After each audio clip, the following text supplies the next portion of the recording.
So now we're going to talk about pressure ulcers and your quality measures. And in August 2006, they put out a whole specification for the percentage of residents with pressure ulcers that are new and worsened, just to make sure that everybody understands the SNF residents.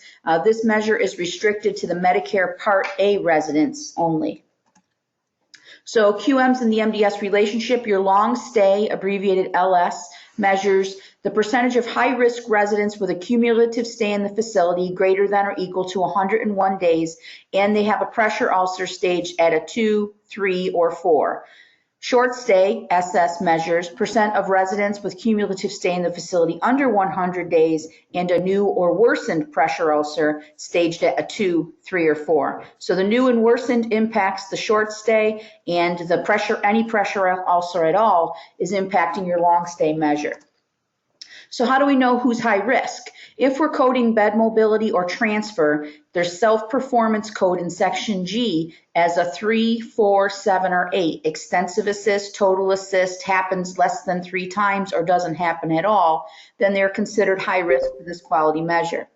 If we code comatose in section I or section B, then we are going to have a high risk resident. So if you have a comatose person with the wounds, then they're going to fall into this category. If you're coding malnutrition in section I or at risk of malnutrition in section I, this puts your people in high risk categories for quality measure purposes. And malnutrition is one of those things that doesn't require an actual diagnosis of malnutrition. You can see that it says, or simply at the risk of malnutrition. And there are lots of services and interventions that we might provide to a patient who we feel as though they are anemic. And it could be a protein anemia, calorie anemia. So we want to make sure that we're taking a look at that and knowing when someone is risk for malnutrition or has the actual diagnosis, that we are putting them into the high risk category for pressure ulcers. So new or worsening pressure ulcers, the numerator is going to be for completed Medicare Part A stays, and they define that as a 5-day PPS assessment and a discharge assessment, both occurring in the same window that they're looking at, with 1 or more new or worsened stage 2s, 3s, or 4s coded in section M. So that's where this quality measure is coming from. The folks that will be excluded from the numerator are anybody who have the data on the new or worsening stage 2, 3, or 4 are missing at discharge, meaning that you put dashes at the discharge.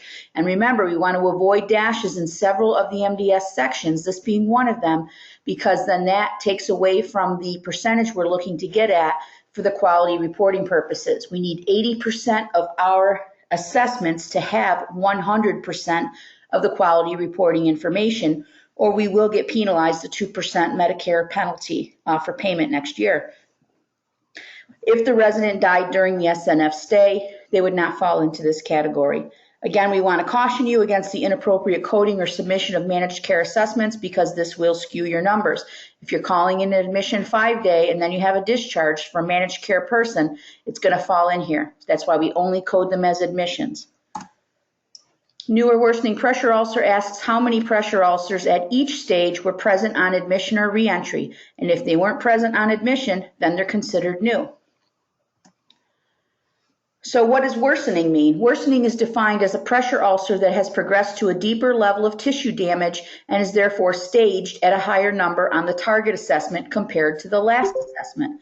So you have to ask yourself, if a wound was previously unstaged, how can you tell if it's worsened once it's now stageable? You cannot. So if the previous assessment coded a wound as unstageable and now it looks like it's a 3 or it looks like it's a 2, you are not able to determine this. You weren't able to determine the stage before, so now it has not worsened. You do not want to code worsening when it was unstageable and now you have a stage. It's not worsened because you don't know what it was before. M0800 is where we're putting in worsening and pressure ulcer status since prior assessment. A prior assessment being an OBRA or a scheduled PPS assessment, or the last admission and reentry. So again, you want to make sure that you're looking at the right time frame when you're coding this. You want to look from the day after the last ARD through the ARD of the current assessments, scheduled assessments, not your COTS and your SOTS and end of therapies and types of things like that. Present on admission. So the patient admits with a stage 2, discharges to the hospital with a stage 2, returns to the facility with the same stage 2. So your first 5-day MDS is going to code 1 stage 2 that was present on admit. Your discharge assessment and a second 5-day, if they come back to you, will still code 1 stage 2 present on admit.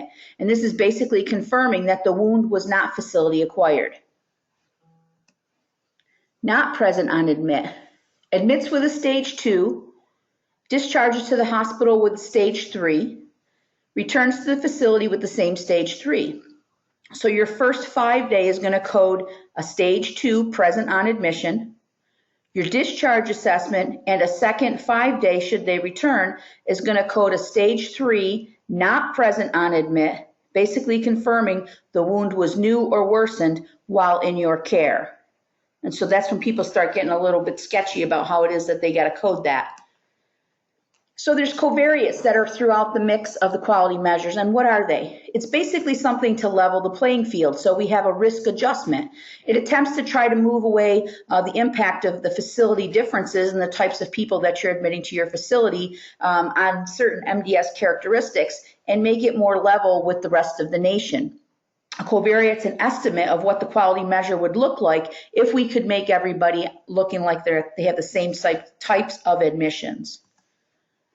Facilities with an above average percent of high-risk residents are going to have their QM rates adjusted down.